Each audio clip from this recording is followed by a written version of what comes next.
kapatid,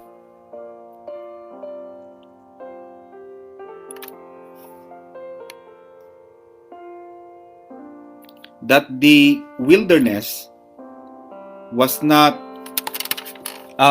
their final destination. Yung wilderness, kapatid, yun ay, kumbaga, dadaan lang tayo doon. Yung wilderness ay parang estranghero lang sila sa wilderness. They're not meant to stay there forever. At tama yung sinasabi ni tayo ay hindi tayo permanent citizen dito. Now, that wilderness was a place for them to move through. Yung wilderness na yun, mga kapatid, doon natin mararanasan yung talagang lahat ng paghahasa, lahat ng mga pagsubok. Before the promise is finally realized, God will allow us to go through a wilderness. Yun ang sinasabi natin, mga kapatid, na maganda dumadaan din tayo sa ganun, sa mga wilderness. Yun ang sinasabi ko, mga kapatid, na hindi, kaya kita mo, mamaya pag-uusapan natin, bakit nagkaroon ng census. I think Pastor Madeline has explained it briefly. But the census has its main purpose, dominant purpose of the census is to prepare. Kasi galing ang mga Israelita, mga kapatid, as you will remember, the Israelite came from 400 years of bondage. They have just been released out of the slave mentality. You see, ang mga tao, mga kapatid, ang mga tao na biglang yumaman, tingnan mo yung mga taong tumama sa loto, o yung mga tao na bigla nakapag-abroad. Yung mga tipong bigla nakapag-abroad tapos yung sa ay wala kang makain. Tapos bigla ka nakapag-abroad sa London.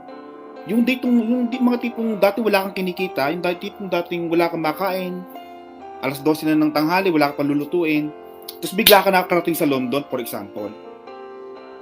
Ano nangyayari sa mga taong gano'n? Yun ang tinatawag na one-day millionaire. Bakit? They were never prepared. They were never prepared for a bigger sort of status. Biglang nagkaroon ng pagbabago, nagkaroon ng yung tinatawag na cultural shock.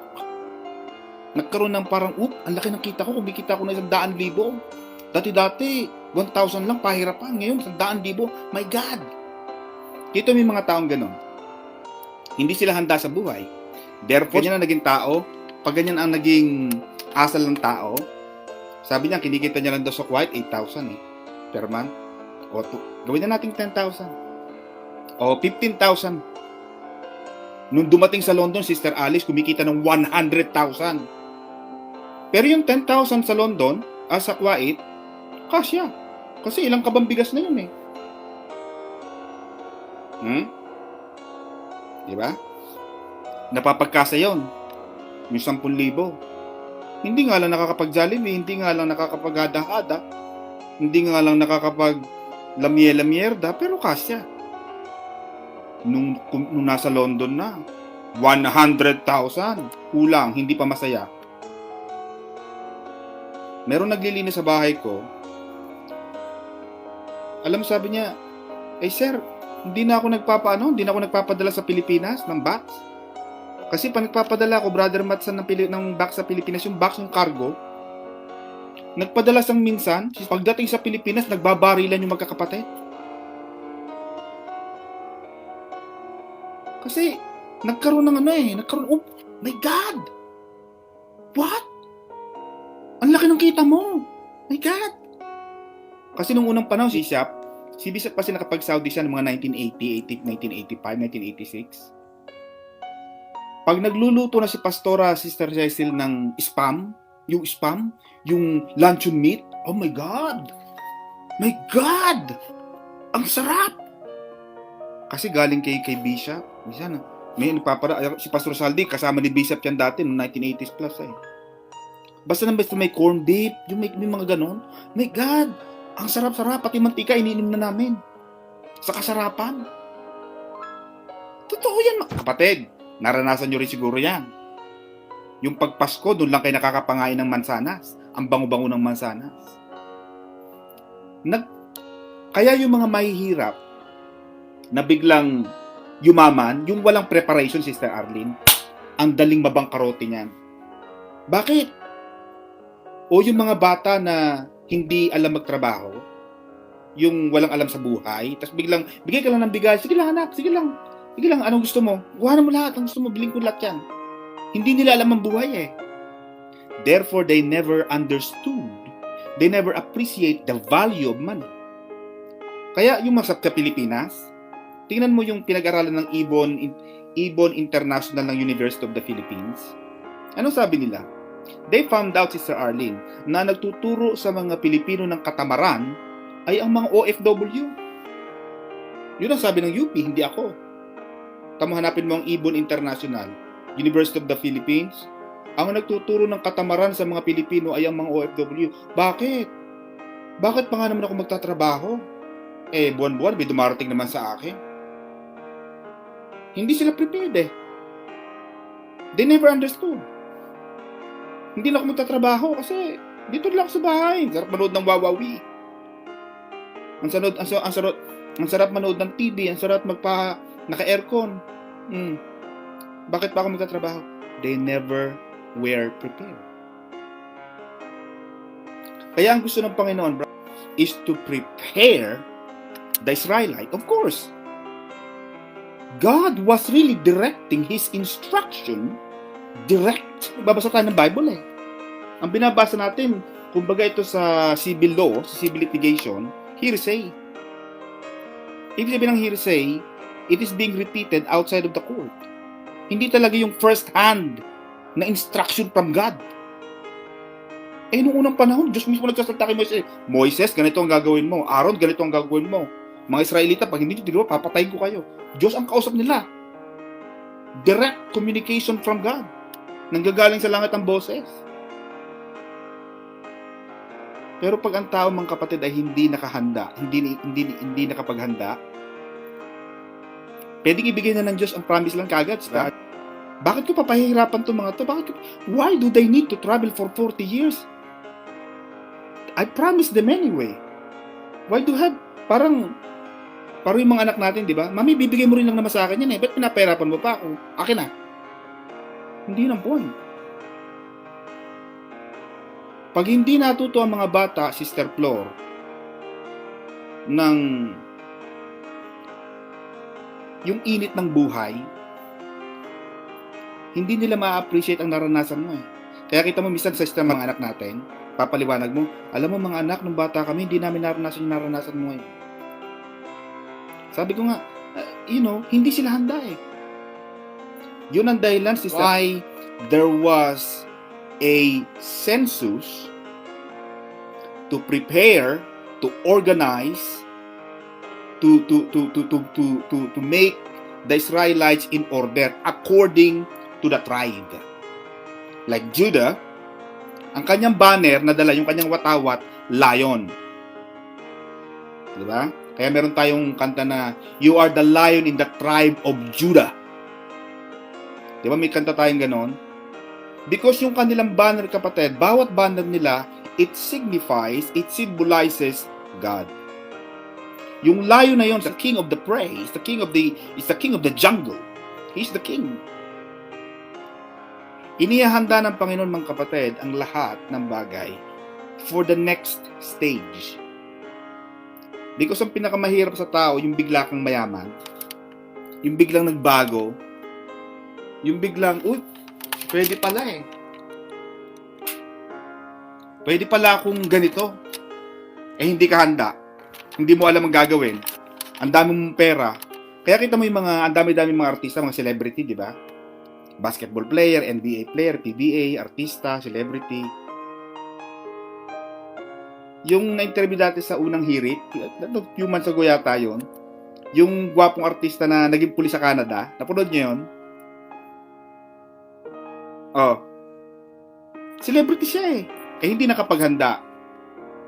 Hindi niya na-anticipate na magko-COVID. Hindi niya na-anticipate na hihirap ang buhay. Akala niya palagi siyang sikat. Akala niya madali lang ang pera. Diyan regala. Diba? Akala nila lagi madali. Akala nila laging ganun. Pero hindi eh. Hindi sila dumaan sa wilderness. Kaya mahalaga yung preparation eh. Mahalaga yung pagdaan mo doon sa disyerto. Because sa disyerto na yun, Sister Charmy, doon mo mararamdaman ang hirap ng buhay. Pag nabasa mo yung anak ni Warren Buffett, one of the billionaires in America. Si Warren Buffett is the richest man in America, billionaire. Pero alam mo, yung anak niya, pwede siyang bumili ng maraming gadget. Ang anak niya, binili niya ng telepono. At ang anak niya, pag tatawag sa telepono, maghuhulog ng coin, tatawag, for example, may tatawagin, tatawag akong phone, o maghulog ka ng coin dyan. Naghuhulog siya ng coin para tumawag sa mga kaibigan niya. Pag may mga bisita, Brother Matt, yung mga anak niya, pag tatawag sa phone, maghuhulog sila ng coins sa box. Hindi niya tinuruan ng marangya. No. Kailangan ma-prepare. Kasi pag hindi ka na-prepare, Sister Arlene, the difficulty ng tao na hindi handa. Example, janitor ka lang. Tapos ginawa ka agad na general manager ng buong operation. Wala kang training, wala kang probationary, wala kang kahit ano. Ang hirap nun eh. Nakakatakot yun. Bakit? Wala kang training eh. Anong ituturo mo sa mga downline mo? Wala kang ituturo. Kaya ang dami nagwelga nun, General Bato, nung pinromote siya ni Presidente Duterte na head of the Philippine National Police, ang dami niyang nilampasan sa PMA. Lahat ng kanyang mga brothers, mga brotherhood na tinatawag, nalampasan niya parang 12 ranggo ang nilampasan ni General Bato. Eh, ang dami na nakapila doon sa pagiging head ng Philippine National Police. Hindi handa eh. Kaya nangyayari, anong gagawin natin dito? Anong natin dito? Kaya, mahalaga yung preparation ng kapatid. Pag hindi ka prepare, tama sabi ni Sister, nakatangla ka doon. Nakatanga ka. Magpapabaril ka lang para kang si Jose Rizal. Bakit? You're not trained. Hindi ka handa. Kaya, yung mayayaman, nagtitraining muna yan. Paano kung yumaman ako? Anong gagawin ko sa pera ko? Hindi nila alam eh. Kung paano gagawin sa pera eh. Nalula sila sa laki ng pera. Hindi nila alam kung paano gagastusin. Ang alam nila, paano ko kaya gagastusin to? Hindi nila naisip si Sister Cecil, paano ko kaya ito mapapalago? Paano ko kaya ito itatanim? Paano kaya ito dadami pa? Ang maraming Pilipino nagkakaroon ng ganun, one day millionaire mentality. Poverty mentality. Pag kumita ng malaki, talaga mag-happy-happy tayo. Tara, nilibre ko kayo. Pero sa UK dito, hindi uso ang libre. Hindi dito uso yung paglalabas ka dito, alam mo yan sa mga taga-UK. Pag ang kasama mo Briton o kaya mga lumaki na dito, kahit tayo. Saan labas tayo? Sige tara, punta. McDo o kaya tayo, kakain tayo sa labas. Pipila ka, pipila siya. Babayad ka, babayad ako. Wala ritong palibre. Yun ang mahirap eh. 'Di ba? Marami kasing tao ang lumaki sa ganung mentality, hindi handa. Hindi siya na-trained. Ang problema ng ganun kapatid, kung hindi na-train ang mga Israelite, how are they going to conquer? Ang laki ng kalaban nila eh. Ang kalaban nila doon, mga Anakites. Ang kalaban nila doon, mga higante. Natatandaan mo, Brother Matt, at the beginning of Exodus, di ba pinapunta ni Moises ang mga Israelita doon sa nag-spy sila sa Canaan, yung promised land, para tingnan muna manmanan. Anong nakita nila? Di ba ang lalaki ng mga ubas? Ang lalaki ng mga prutas na kinakain pala nila? Lalabang ka ng Philippine Basketball at PBA, tas ang laro mo interbarangay? Hindi pwede. Magsanay ka muna kapatid. Lalabang ka ng Olympic, tas ang takbo mo parang interkangkungan ka lang? Hindi ka pwede. Kailangan mo mag-training kapatid. Ganon din sa buhay. Paglalabang ka sa pangdiinan, pangmalakihan, maraming preparation yan. Gusto mo palang kuhanin yung promised land may nakatira na doon. Bago mo yan mapalaya, Sister Arlene, kailangan magaling ang strategy mo. Kasi may nakapwesto na patatayo kang gobyerno ng Masbate. May incumbent na Bago mo mapataob yan, marami kang estratehiya na gagawin. Hindi ka lang pwedeng magkakamay-kamay ka lang sa palengke. Iboboto niyo ako, hindi ganoon. Yung mga governor dong kapatid, yun ang kinakain nila day and night. Tapos ikaw galing ka ng UK, pupunta ka ng Masbate. Tatakbo ako governor, boto niyo na ako? Hindi ganoon. Ganon din sa Israelite. Hindi pwedeng, pangako ito ng Diyos sa akin, balis na kayo rito, mga Anakites. Hindi pwede. Sabi na, sino kayo? Patayin niyo muna kami. Kaya inihanda ng Panginoon. Kaya, mahalaga ang paghahanda, mga kapatid. Hindi basta-basta. The Hebrew word for wilderness means a place for driving flocks. Yung palang wilderness, mga kapatid, ang ibig sabihin pala noon ay isang lugar para palakarin ang mga tupa, yung wilderness. Ganun din. Pinapadaan ka dun Dadaan tayo doon, mga kapatid. The book of Numbers is about God's people in the wilderness. Yun yung tao ng Panginoon this Numbers is about yung mga tao ng Diyos, paglakad nila doon sa kagubatan o doon sa tinatawag natin yang ilang.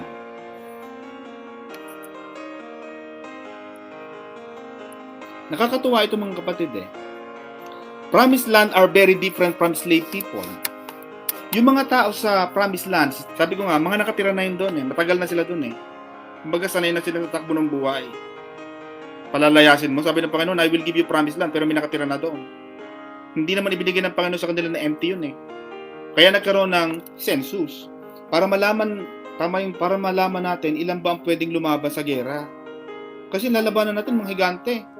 Kita mo, di ba, sabi ni Caleb at saka ni Joshua sa beginning of Exodus, ano ang description nila sa kanila? Nagmumukha kaming tipaklong. Ang tingin sa kanila ng mga higante, nakaganyan sila. Tapos ang tingin sa kanila, tipaklong. Ganun sila kaliit. Tapos palalayasin mo ang mga taong nakatira doon, sasabihin ng mga higante, who you? Sino ka? Parang kang tipaklong. Kaya ang gusto ng Panginoon, mga kapatid, in-elevate ng Panginoon. Gusto ng Panginoon mag-level up. I-level up ng Panginoon yung thinking ng mga Israelita na, tipaklong nga ang tingin nila sa'yo, pero alam mo, kung magtitiwala kayo sa akin, mga anak, kaya ninyong talunin yung mga higante na yan. Kasi kasama nyo naman ako hindi ang Panginoon, kasama nila ang Panginoon sa gera, in spirit. Pero kailangan magkaroon ng census para malaman kung ilan ang lalaban sa gera. Kailangan lumaban. Kailangan lumaban tayo minsan sa buhay. Hindi palaging takot sa buhay. Laging natatakot mag-take ng risk. Yun ang sinasabi ko nung linggo natin, mga kapatid.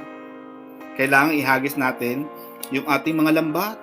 Kailangan matutunan natin, ihagis natin ang ating mga stick. Parang si Moises, di ba? Sabi ng Panginoon kay Moses, throw your stick down. Kailangan itapon mo yun. Because kapag itinatapon mo na yung stick mo na yun, nandoon na ang pagtitiwala mo sa Diyos.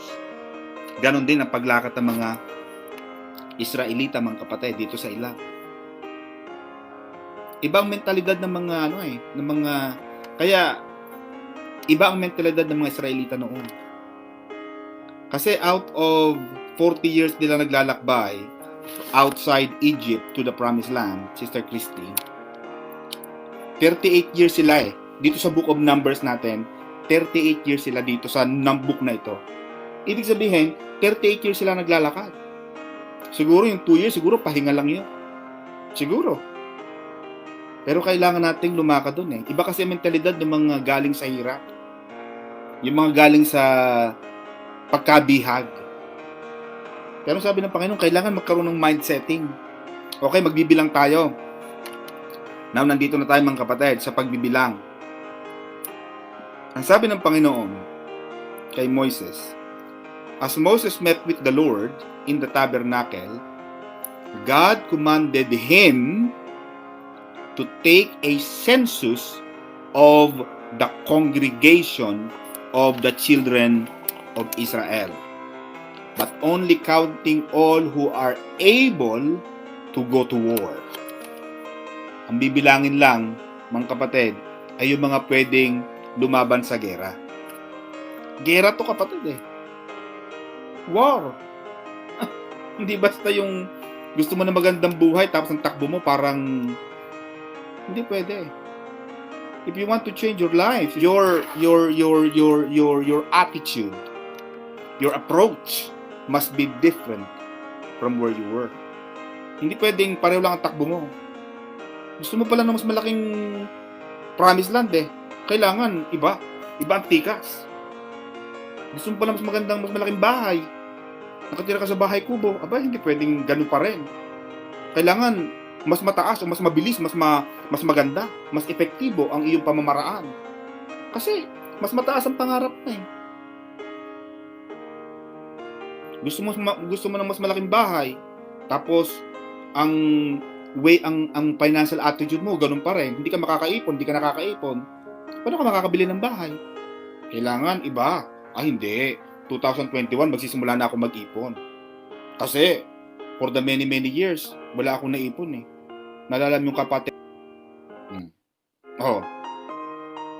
Kaya pag hindi mo binago ang takbo ng iyong buhay, talagang walang promise land. Walang preparation, walang paghahanda, walang pagbabago sa pananaw, hindi mo maaabot yung tugatog ng tagumpay. Mananatili ka dyan. Kailangan ibahin ang level ng pag-iisip. Mahalaga yun mga kapatid. Kaya sabi ng Panginoon, magkaroon ka ng census. Kaya, di ba meron tayong tinatawag na NSO dati? National Statistics Office. Ang tawag ngayon dyan, Philippine Statistics Authority. Dati yang census. National Census Office, NCO, sa Santa Mesa. Bakit binibilang ang mga tao? Kailangan bilangin. OTC. Kasi just in case mapalaban tayo sa lahat ng mga bansa, kailangan handa tayo, meron tayong reserves, officer training. Kaya may ROTC nun eh. Tapos ang ginagawa nyo, hindi kayo ma-attend. Attend ka ng ROTC. Yung cadet, kaliwa, kanan, kaliwa. Attend ka nun, di ba? Reserve yun eh. Yun ang kahalaga ng ROTC. Para handa. Bakit? Ang plano kasi, hindi ko alam kung meron pa ngayon yan eh. Kasi hindi naman ako pupunta na sa high school. Hindi ko alam kung may ROTC pa. Pero dati nung panahon natin may ROTC. Reserves Officer Training. Kasi baka mapalaban tayo sa iba't ibang bansa, lalo na ngayon. Hindi mo alam kung sino lalaban. Siyempre marami naman sa mga bansa ng Israelite noon. Mga Bulag, Titi, Pilay, Meketong. Tapos hindi pa nila binilang ang mga Libita. Pag-aaral natin mamaya-mayang konti bakit hindi binila. Pero kailangan natin malaman. Lalaban tayo rito, mga mukhang tupaklong tayo. Ilan ba talaga tayo? Kailangan alam. Sabi ng Panginoong Jesus, di ba? Sabi ng Panginoong Jesus, maliwanag. Sabi ng Panginoon, sino sa inyo ang magpapagawa ng isang bahay na sobrang laki na hindi mo na uupo at tatayahin mo na ang magagastos? Kailangan tinataya, kailangan kinakalculate mo muna ang bilang kung anong meron ka. Ano ba meron ako? Ilan ba ang meron ako? Sabi ng Panginoon sa bata, ilan ang meron kang isda at tinapay? Dalawang isda at 5 tinapay po. Ano ang meron ka? Sabi ni Moises, isang walking stick. Laging alam ng Panginoon ng numbers, Brother Matt eh. Even the count of your hair, Brother Matt. Even the count of your hair, alam ng Diyos ang bilang. Even in the book of Psalms, babasahin natin yan, alam ng Diyos ang bilang ng mga bituin sa langit. According to my latest calculation 4 months ago, there were 730 billion and 98,000 pound ganon. Alam ng Diyos ang pangalan ng lahat ng stars. Ganon kagaling ang Panginoon. Bilang niya lahat. Pati mga buhok natin nalalaglag. Oh, pero mo binibilang lahat yan. Ikaw ba, nabibilang mo pa ba yung buhok na ginugupit yun ng barbero? Di ba hindi? Pero ang Diyos, alam na, bilang ng Diyos yun. Oh, kaya gustong malaman ng Diyos, ilan ba talaga ang lalaban sa gera? Kailangan may inventaryo. Pagka magpapaupa ka ng bahay, di ba? Ang tasa dito, 10 ha. Pag ito'y nabasag ang isa, babalikan mo ito. Kailangan may inventory. Nung unang panahon, pagka yung mga baboy, di ba, nilalagyan ng yung iniinitan sa puwet. O ito, pang dalawa na to, ping, may yung bakal na inalagay. Yun ang dahilan no, sa mga bakal, di ba, may makikita sa puwet nila, number. Number yun. Para alam ng may-ari yung bilang. Baka ang dami-dami natin, hindi natin alam kung ilan ang lalaban, ilan ba talaga. O, nagkaroon ng census. Now, yung census na yun, mga kapatid, was predominantly a military census. Para alam ng Panginoon, mga kapatid, kung ilan ang lalaban sa panig ng Israel to conquer, to get in, taking in the promised land. Ilan ba talaga ang lalaban para makonquer natin ang promised land? Importante kasi yung paglaban. Hindi ginawang madali ng Diyos, mga kapatid. Hindi ginawang madali ng Diyos ang promised land. Pinaghihirapan. Ganon din ang buhay. Kaya sabi ko nga sa inyo, mga kapatid, kung may mga nasa London, yung mga nasa Italy, Qatar, nasa ibang bansa, yung mga nag-abroad, huwag niyong padaliin ang buhay ng mga anak niyo. Na lahat nakahain na dyan. Lahat nakaandyan na lahat. Kanina, pinaglinis ko, Chelsea, ikaw, Jewel, malaki ka na, maghugas ka ng pinggan. Chelsea, ikaw, you clean the poo of the cat. Hindi madali. Oh, nung unang mo ba maglinis ang bintana, yung sasabihin ng parents mo, oh, Maricel, namamahinga ka, magtiklop ka ng damit na kinula. Habang namamahinga ka, magtiklop-tiklop ka ng damit. Yung pahinga na, magtiklop ng damit. Ganon tayo, no? Huwag sabihin hindi nyo ginagawa yun. Ako ginawa ko yun eh. Ang pahinga na, namamahinga ka, nakataas lang naman pa mo, halika na, maghawa ka ng pamispis, bilisin mo yan. Yun ang pahinga natin. Ngayon, wala nang ganon eh. Kaya kita mo, sabi ko nga, yung mga bata noon, mga pinanganak ng mga 1970s, 1980s, mas masyadong mahalaga sa kanila yung bawat sentimo. Di ba? Siguro mga 1980s, pag namamasko tayo, nabigyan tayo ng piso, 5 piso, masaya na tayo. Nabigyan ka ng candy, masaya na tayo. Na-appreciate natin yung buhay eh. Oh, magbigay ka ng piso ngayon, ng 5 piso, 100 sa bata,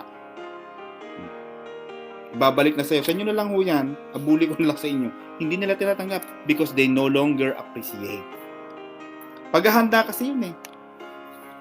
Inihahanda ng Panginoon ng mga Israelite to conquer the promised land. The focus turns, kasi matagal sila sa Sinai, sa bundok ng Sinai. Pero ngayon, iba na. Iba na ang focus, Sister Arlene. Dati-dati, ang focus ng Panginoon, mapalabas lang sa Egypt. Okay, lalabas kayo sa Egypt. Malaking bagay na yun eh. Pero after 1 year of journey, nagkaroon na ngayon ng pagbabago ng desire ang Panginoon. The focus now turns toward taking the promised land and recognizing that it will be a war. Hindi sinabi ng sa Egypto, di ba? Sabi ng Panginoon sa Egypto, oh, mga Israelites, inuutusan ko si Moses, ilalabas kayo sa Egypto. Yeah. Pero hindi sinabi ng Panginoon, pag inilabas ko kayo, bago kayo makarating ng promised land, magkakaroon ng gera. Walang sinabing gano'n. Bakit hindi sinabi ng Panginoon, pag lumabas kayo ng Egypt, ito ang magiging itinerary nyo. Walang itinerary ang Panginoon. Hindi sila binigyan ng ticket na itong pupuntahan nyo. Walang gano'n. Sabi ng Panginoon, ilalabas ko kayo. May pangako ko sa inyo, promised land. Tuwan-tuwa sila, yes! Promised land, yes! After 400 years, makakalabas din ako, makikita ko na yung promised land. Ano kaya yung promised land yun? Sabi ng Panginoon, binubuko lang ng mga ano yun, kulot at ng gatas. Durun mo, durun mo gatas, Sister Arlene, bumubulak. Hindi ka na pupunta ng Tesco para bumili ng gatas. Sasalo ko na lang sa lupa, may gatas ka na. Gusto mong maglagay ng kulot sa kape mo, sasalo ka lang kasi bumubukal eh. Bukal. Oh, one of the things that God concealed o yung itinago, yung sinabi ng Panginoon na ng promised land, magkakaroon ng gera. Gera to, Sister Arlene, hindi ito basta parang girian lang, hindi. War. This is gonna be a battle of the giants and the Davids. Kailangan may kung sinabi ng Panginoon sa mga Israelita yon na pagkalabas nyo may gera pa ha, naku, wala nang lalabas. Doon na lang tayo sa Egypto. Ano ba? Di ba natatandaan nyo, naglalakad sila sa Egypto? Naglalakad sila sa wilderness. Tapos wala silang makakain karne. Tapos, anong sabi ng mga Israelita? Mga complainer yan, mga reklamador. Siguro Moses, dinala mo kami dito para dito mo kami patayin. Kasi wala nang libingan, wala nang memorial sa Egypto, no?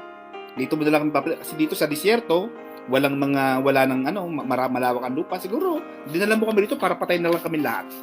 Reklamador ang mga yan lalo na siguro, Sister Cecil, kung sinabi pa ng Panginoon na pag nakalabas kayo sa Egypto, may gera pa kayong pupuntahan, bibilangin nyo bawat isa. Kailangan malaman natin para malaman kung sinong lalaban, magpapatayan tayo doon. Di lalo na silang nawalan ng lakas ng loob. Kaya minsan alam mo, Sister Alice, ang buhay hindi sinasabi agad ng Panginoon na mararanasan mo. Yeah? Parang pag nasa Pilipinas ka, Sister Alice, mga taga-Pilipinas, ang nakikita nila dito, London Eye, Big Ben, Parliament, yeah? Sa Italy naman, ang nakikita nila doon, mga Rome, Vatican, Venice.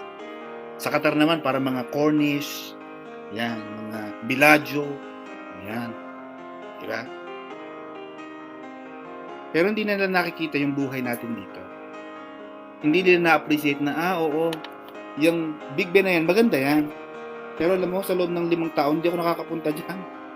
Hindi ko nadadalaw. Alam mo, maganda yung London Eye, pero hindi pa ako nakakasakay dyan. Natatakot ako. Hindi nila alam. Ipapakita lang niya sa'yo yung vision. Ipapakita niya sa'yo yung final destination, pero hindi kita sabihin ng Panginoon sa'yo yung process.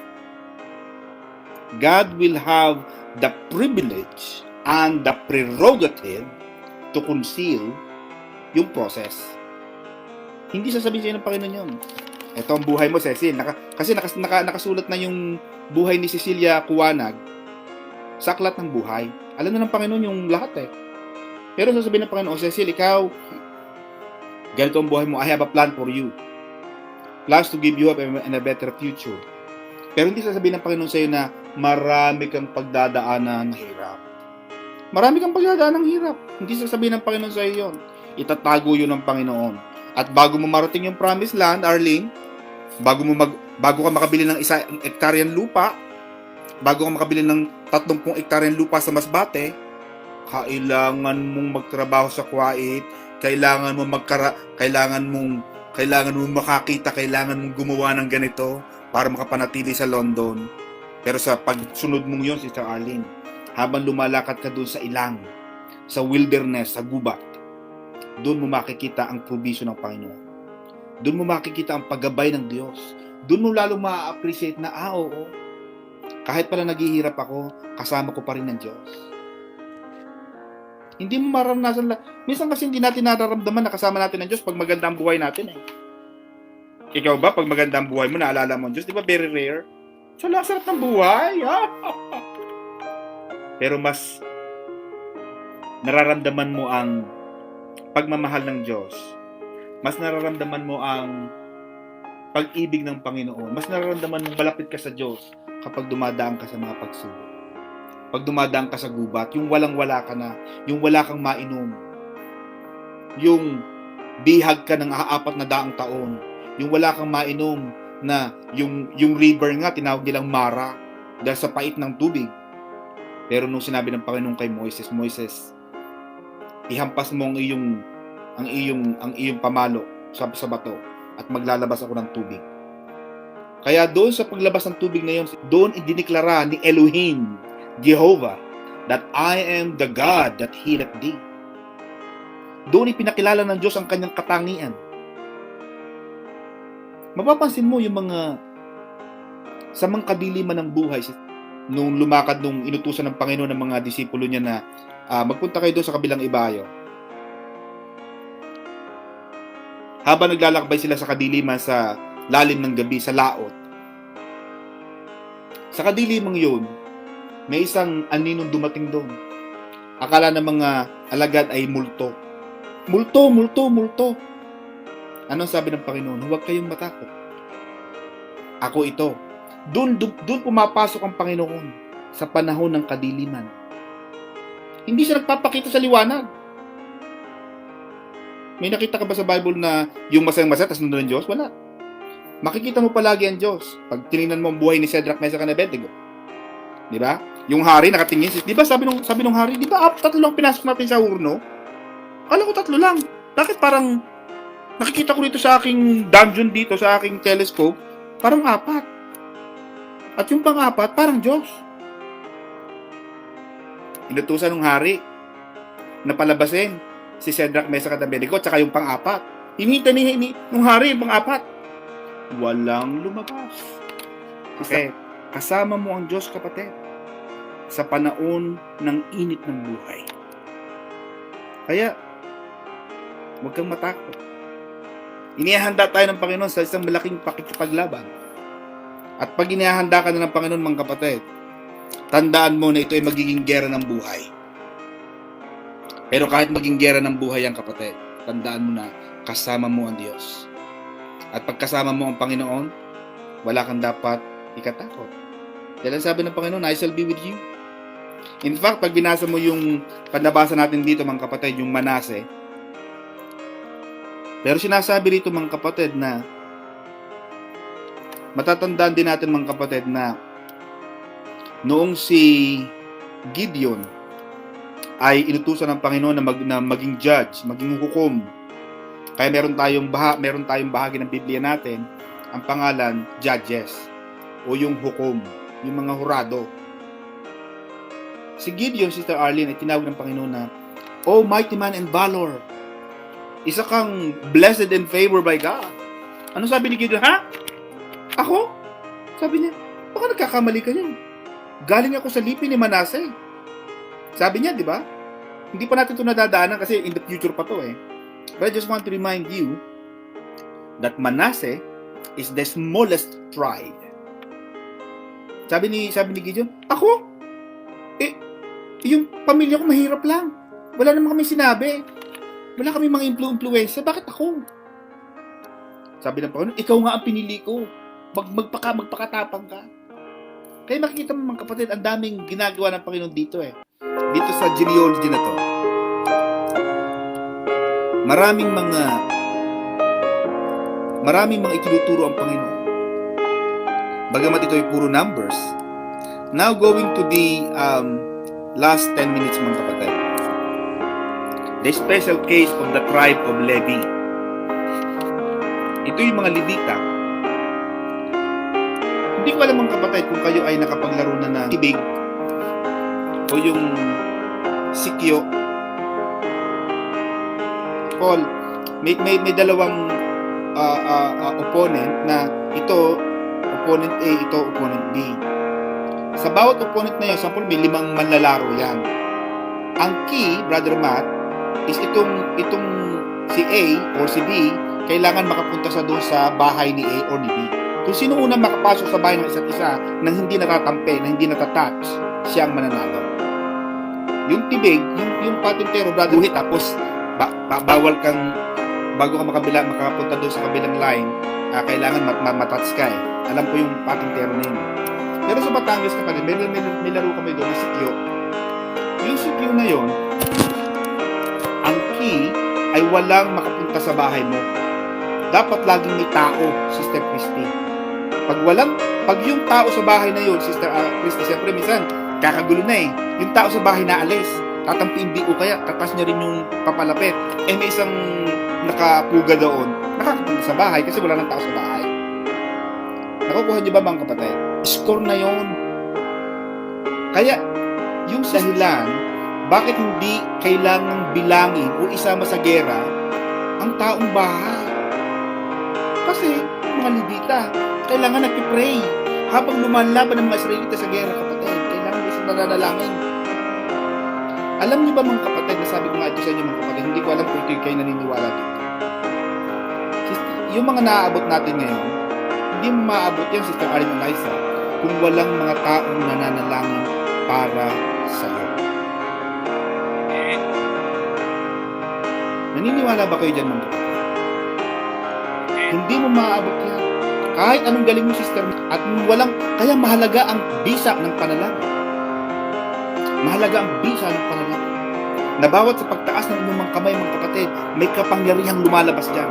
And the moment you speak the word of Jesus, the name of Jesus Christ, you are releasing the power out in the universe.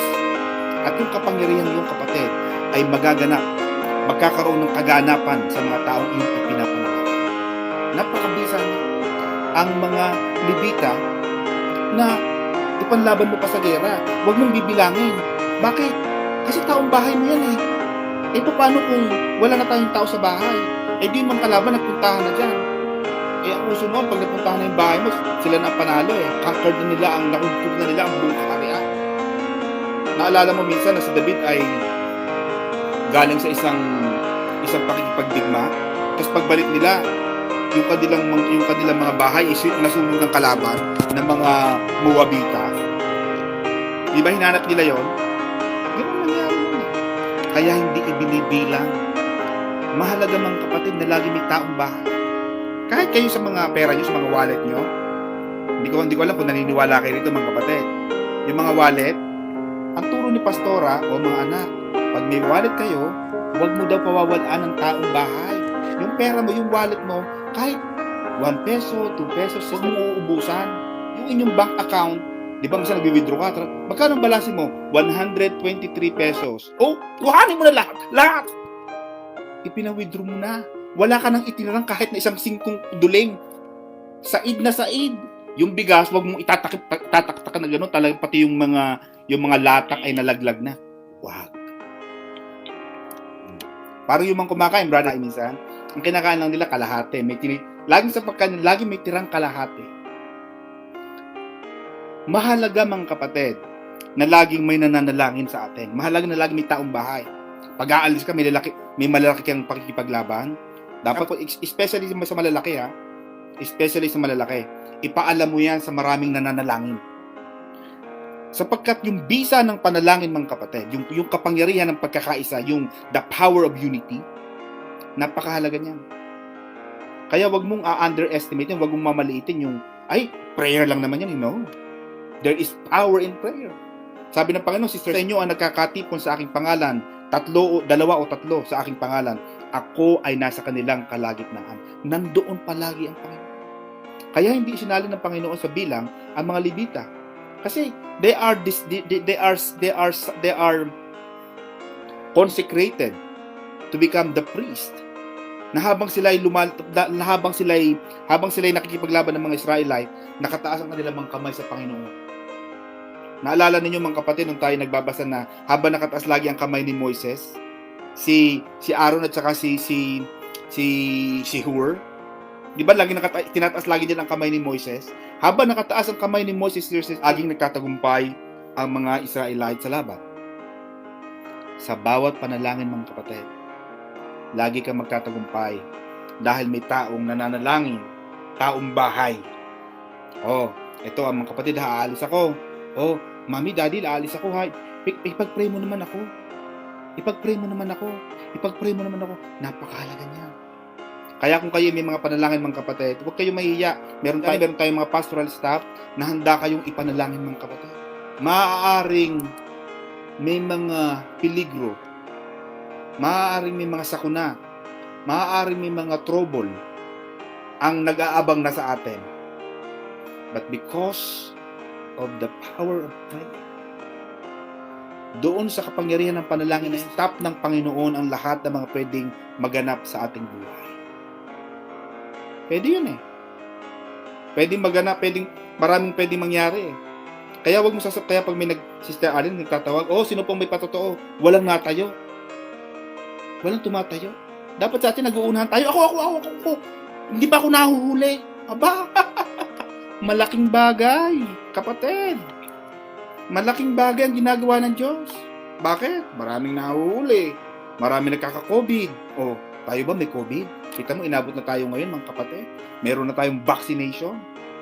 Kaya, ang Panginoong kapatid yan mga kapatid, yung mga taong bahay, yung mga hindi sinama ang mga Levita, para mananatili sila sa paglilingkod sa Diyos. At habang lumalaban tayo, mga kapatid, hayaan mong may mga tao na nananalangin para sa prayer warrior. Yung prayer warrior, yun mga mandirigma sa pananalangin. Meron kayong gagawin na, meron kayong bibiling bahay, meron kayong malaking kontrata, meron kayong trabaho, meron kang anak na may sakit, kasama naman ito sa panalangin. Meron taong bahay na huwag kang lalaban mag-isa. Kasi minsan kinakaya ninyo Isama nyo kami, kapatid. Isama nyo kami sa inyong mga laban. Pastor, meron akong imimit na pwede bang i-pray mo ito? Sige, kapatid, dalhin mo sa church para may panalangin. Amen, mga kapatid. Dahil alam mo, kasi malalaking desisyon yan ipakilala ninyo ang inyong pananampalataya sa inyong magiging partner. Hindi yung kayo na nagkakaalaman. Pag nalaman ng simbahan, break na pala kayo. Hindi na nagkaintindihan na naging kayo pala. Amen, mga kapatid. Pinapatawa ko lagi ko lang, mga kapatid, ay ang bisa ng ating panalangin. Na sa bawat laban ninyo, sa bawat inyong mga gagawin sa buhay, huwag ninyong isasama palagi. Hindi sinasama ang mga Levita. Ang Levita kasi for the royal, for the priest services. Yung mga mga kapatid, para sa mga paglilingkod sa Diyos, tagapanalangin. Pastor, ganito, ako po ay pupunta at ako ay maghaharap ng eskwelahan ng anak ko. Pastor, pakipanalangin. Alam mo, ang panalangin ng matutuwid, mga kapatid, ay mabisa. 8 years old. Ang lakas ng panalangin yan. Hindi mo pwedeng i-underestimate, mga kapatid, ang mga taong nananalangin sa iyo. Kaya ako, mga kapatid, palagi akong blessed. Lalo na pag pinapanalangin ninyo kami, mga example, yung panalangin pagka pinapanalangin ninyo kami, mga kapatid, yung mga kapastoran natin, ang ating mga leaders, ang sarap-sarap ng pakiramdam namin. Bakit? Ang daming pinagdadaanan ng ating mga leaders, sa mga pastor natin, na minsan hindi lang naman namin sinasabi sa inyo, pero kailangan din namin ng inyong mga panalangin. Kami na nananalangin sa inyo, kami din naman ipapanalangin ninyo. Lahat tayo nagpapanalangin tayo sa isa't isa. At sa pamamagitan yan, mga kapatid, nagpapalakasan tayo magkakapatid. Amen, mga kapatid? Amen. Palakpakan natin ang Lord. Salamat po sa Panginoon. Salamat po. Tayong lahat ay manalangin, mga kapatid. Salamat po, Panginoon, sa amin po narinig na yung mga salita. Totoo nga, Panginoon, na kami po ay iyong inihahanda, Panginoon, para sa mas malaking pakikipagdigma, pakikipaglaban, upang aming makamtan, Panginoon, ang ganda ng buhay, ang aming promised land. Whatever promised land that you have given unto us, anumang mga lupang pangako ang aming inaasam sa aming buhay, ito man ay lupang pangako na magandang bahay, lupang pangako na magandang buhay, lupang pangako na magandang hinaharap para sa aming mga anak, sa aming pamilya, lupang pangako na magkaroon ng isang negosyo, lupang pangako na makaipon ng pera upang sa aming pagtanda ay aming magamit. Panginoon, ano man ang aming mga promised land, ano man ang mga lupang pangako na aming minimiti sa buhay, Panginoon, ihanda mo po kami. Ihanda mo po kami, Panginoon, para sa aming future, para sa aming hinaharap. Marami pong salamat, Panginoon, sa mga nakikinig po online, sa akin ng mga kapatid, Panginoon, nakikinig po sa gabing ito. Pagpalaan mo po sila, iniunat ko, Panginoon, yung mga kamay, Panginoon, para sa kanila. Bless them, O Lord. Touch them. Guide them. Sa kanilang paghimlay, sa kanilang pagtulog, Panginoon, ay samahan mo po sila. Sa pangalan ni Jesus. Amen. Mga kapatid, maraming salamat po sa inyo. And God bless you po.